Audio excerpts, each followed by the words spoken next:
An eye for an eye, turn the other cheek. Same Bible, same God, completely opposite commands. So, which one is it?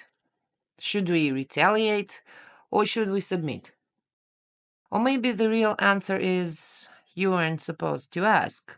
Christianity proudly claims we've moved beyond the Old Testament revenge, and yet it legitimizes war, blesses armies, prays for victory, and calls soldiers defenders.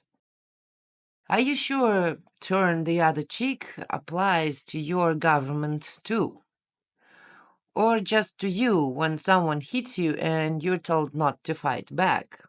This isn't a contradiction. It's a design that aims at different target audiences. A split layered moral architecture engineered to maintain a specific kind of order. An order where two distinct moral codes coexist, not in conflict, but in perfect, hideous synchronicity, defining who gets to act and who is merely acted upon. Let's call it what it is, one moral framework for the powerful and the other for the powerless. The eye for an eye philosophy, the principle of retribution and decisive action, was never written for the masses. It was written for rulers, for judges, for kings, for warriors, for those licensed to punish, to extract, to dominate. It's a code of strength, of honor, of swift, unapologetic consequence. It's the moral language of sovereignty, of agency. The eye for an eye principle was originally meant as a limit on retribution, a cap, not a green light. But systems of power appropriated it, reshaped it, and used it as a license to strike. What was once a principle of restraint turned into a weapon of authority. It became the logic of justified violence, but only for those who claim the right to punish. But turn the other cheek was never addressed to kings or rulers. It was designed for peasants, slaves, believers, and victims. Those expected to endure, to forgive, and to submit, not as a path to virtue, but as a mechanism of control. This isn't a universal ethics. It's a dual code schema. Retribution reserved for the top, submission enforced at the bottom.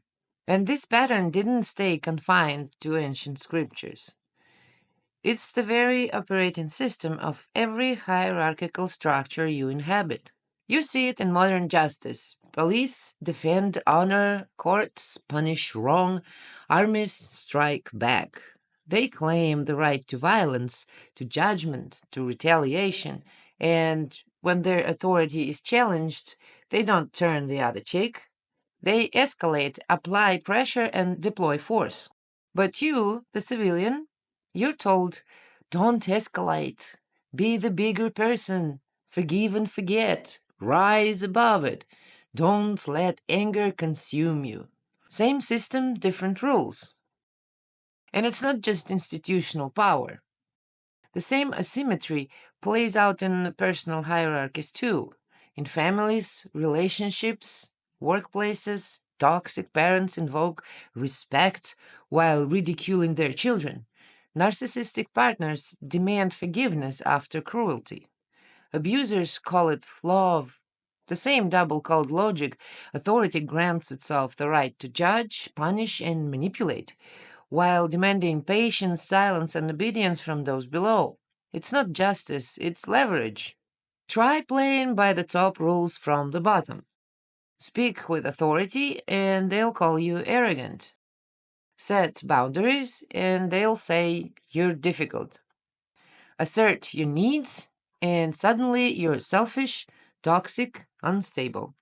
The rules of the elite are coded as virtues when used from above, but as flaws when used from below.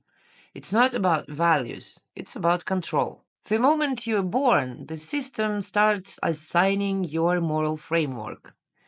This isn't based on some inherent truth or universal goodness.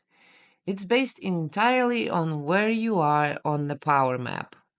We're taught from childhood that honesty is a virtue and kindness a merit. But anyone who tries to live by these principles in the real system quickly learns honesty makes you vulnerable, kindness makes you helpless. Following moral norms doesn't earn respect, it invites exploitation. Morality is prescribed for everyone except those who rule, and they operate by a different manual. If you're honest, you lose to the strategic. If you're open, you lose to those who see candor as weakness. If you're kind, you lose to those who fake kindness for gain. The system is built to filter the naive who are easy to control.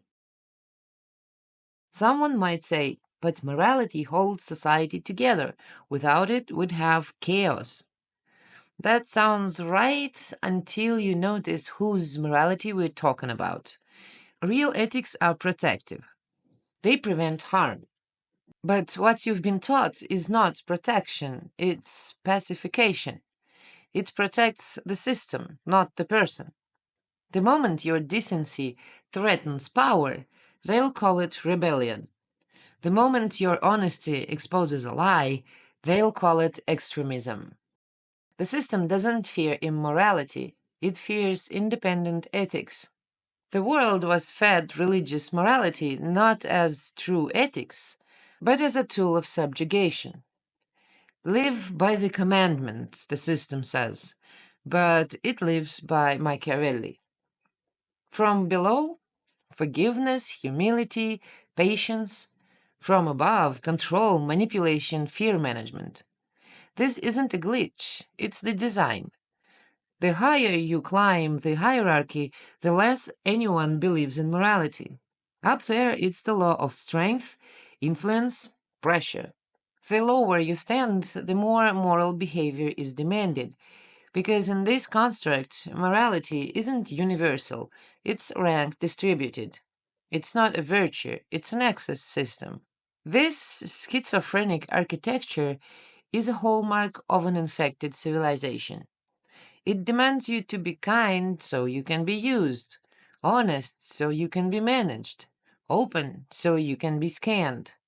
If you switch the strategy and act like the system, you're told you've gone bad, become distant, cruel, selfish. The system doesn't want you to see its face.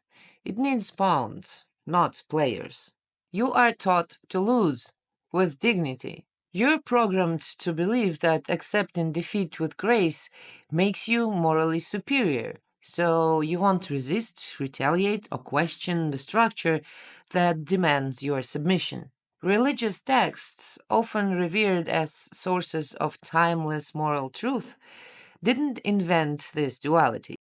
They just encoded domination protocols into sacred language. When a text says turn the other cheek, it's not teaching universal love. It's disarming revolt. It's preemptive obedience packaged as virtue. It teaches you that your pain is sacred, that your silence is divine, that your resistance is sin. It's the perfect lockdown from within, a psychological prison where your own conscience becomes your warden. You were never born with these ethics, they were installed. Your compassion isn't weakness, but your obedience is. You were born with the capacity for empathy, not with a rule book. What got installed later wasn't morality itself, but a selective script: when to feel, whom to forgive, how to frame your own suffering as noble. The core emotion was real, the instructions around it weren't. That's how morality becomes infected, not by removing compassion, but by redirecting it toward obedience. Compassion is not submission. Real compassion empowers. It responds to injustice, protects the vulnerable, sets boundaries. The system's version demands silence, compliance, and self erasure. One is a force of life, the other is a leash disguised as virtue. This isn't a call to become cold or cruel. It's a call to reclaim your moral framework from those who corrupted it, to stop performing obedience as if it were goodness, to stop sacrificing clarity for approval. True ethics don't make you harmless, they make you whole. They don't erase your agency, they anchor it.